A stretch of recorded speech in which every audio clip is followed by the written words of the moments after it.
जिलापालଙ୍କ मिलित जन अभियोग शुणाणी कार्यक्रम अनुष्ठित।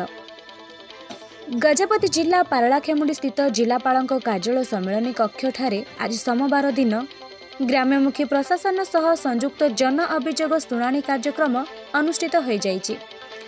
एही अभियोग शुणाणी रे गजपति जिलापाल श्री स्मृति रंजन प्रधान, आरक्षी अधीक्षक सुश्री स्वाति एस कुमार, अतिरिक्त जिलापाल श्री वीरेन्द्र कुमार दास प्रमुख उपस्थित रही पारलाखेमुंडी पौर परिषद समेत खेरांडी, कत्तल कैठा, बाघशाला, राणीपेंठा और सीधा मडंग पंचायतर समुदाय मोट 41 गोटी अभियोग पत्र ग्रहण करथिले।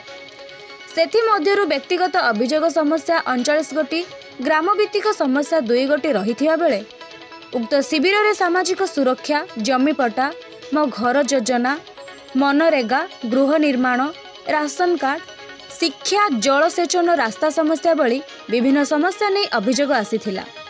आजिर ग्राम्यमुखी प्रशासन सह संयुक्त जन अभियोग शुणाणी रे जिला मुख्य चिकित्सा अधिकारी डॉक्टर प्रदीप कुमार पात्र, स्थानीय तहसीलदार नारायण बेहरा समेत समस्त जिला स्तरीय अधिकारीगण उपस्थित थिले।